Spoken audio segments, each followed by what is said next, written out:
has changed. 402, you're on the air. Hold on, 402. Give me a moment. I'm looking for 402. You there? Nope. Hold on a second.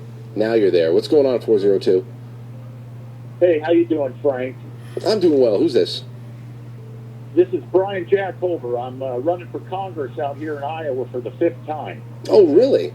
I just an average citizen, but the Republicans don't like me running. I've spoiled 2 congressional elections the last 2 times, so they put me into a new district to cut me off from 90% of my supporters. So you said your name is Bryan. What's the district that you're running to represent? This is for a U.S. House seat or for the state of Ohio? No, the state of Iowa. Iowa. 4th congressional district. Okay.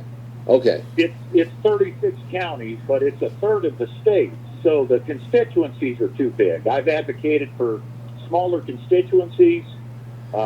Divided it into 3. They stopped adding seats 100 years ago, and the population has tripled. So I call it the Iowa Compromise. Let's divide by 3, but divide their salary, their staffers, and their $1 million office budget. Wow. So you still believe in actually having a small number of constituents being represented by someone that they can have at least a decent amount of access to, not like the old Alexandria Ocasio-Cortez supposedly representing 700,000 people. Oh yeah, I mean the district out here, it's huge. It takes I had to drive 500 miles and conduct my own caucus just to get on the ballot. So the Republicans increased my ballot access burden by 400% to keep me from running a 5th time. So are you? So then, but you've already gone. So are you running as a Republican? Because I mean, obviously. No, I'm running as a Liberty Caucus. I had to form my own caucus and conduct my own caucus. I'm a registered libertarian. I've participated in Republican Party politics in the past, but I don't trust the 2-party system. I'm happy to hear that. I'm happy to hear people like you going out there and really hitting the ground and really hitting it hard and doing things independently there. How are you? What are you doing for outreach? Obviously, you got the deck stacked against you, but you sound like you're just full of really positive, proactive energy. Well, Frank, I've been wearing a tricorner hat for the last 9 years. Okay. So I've worn it out in public. I've worn it when I've spoken at the Iowa State Fair, and the mainstream media reports on me. But the hat is a symbol of our freedom and our liberties, and we've lost so much in the last few generations. And I don't hear the other candidates advocating dividing up the districts into smaller ones. So, well, you know what? This is great. It's great to hear from you. And you're in. So you said it's District 3 or 4? Iowa. 4. Iowa, District 4 in Iowa. Okay. So I'm from Council Bluffs, which is part of the Omaha Oblast. So anybody out there in Iowa. In District 4. Yeah, we're a primary target for the nukes. So Stratcom is just across the river. So let's not have a nuclear war. Very important spot there. And what's your name again, sir? Bryan Jack Holder, Holder. And that's how it's going to be on the ballot. Yep, and people can Google my name, and I'm reported on in the mainstream media. I just don't raise any money to run for Congress because it's ridiculous to raise $5 million to represent complete strangers. You know what? It's like I said, I know that there's probably plenty of people out there doing what you're doing, Bryan. I'm glad that you got through tonight, and I hope that people in your district look into your campaign a little bit. Do you have a website? No, it's just my personal Facebook and my YouTube channel. So I film town hall meetings. I film my opponents. My Democratic opponent, I filmed his speech at Iowa State University and uploaded it for him. I wish his party would do that kind of work for him. But I'm a citizen journalist. So. Well, you sound like a really nice man, and I wish that Congress was filled with people like you, Bryan. I'm sincere in saying that. Thank you for calling in tonight. Thank you, Frank. It's very humbling, and I'd love to talk again. So you have a great evening, and God bless you and all of our listeners here. Call in again and email me too. Stay in touch. If you try calling in one night and you can't get through, just remember to email the show, quite frankly, podcast@gmail.com. I'd love to hear from you. And Frank, both my grandfathers were named Frank, so you're my brother in liberty. I love it. Thank you, and all the best to you and your family. Okay, thank you, Frank. Take care. There you go. Well, if I lived in Iowa in District 4, I know who I'd be voting for.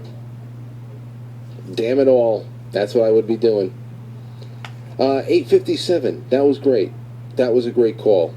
I'm glad that call came through. I'm going to stop it right there. We'll take more of those calls tomorrow because it's not a very heavy show tomorrow. I had a lot to do tonight, so we should be able to open it up a bit, get to some more super chats and things like that. Thank you, everybody that's watching on. Thank you, Dave. Thank you, Frank. I wanted to call you for years, but I just didn't. I didn't have the courage.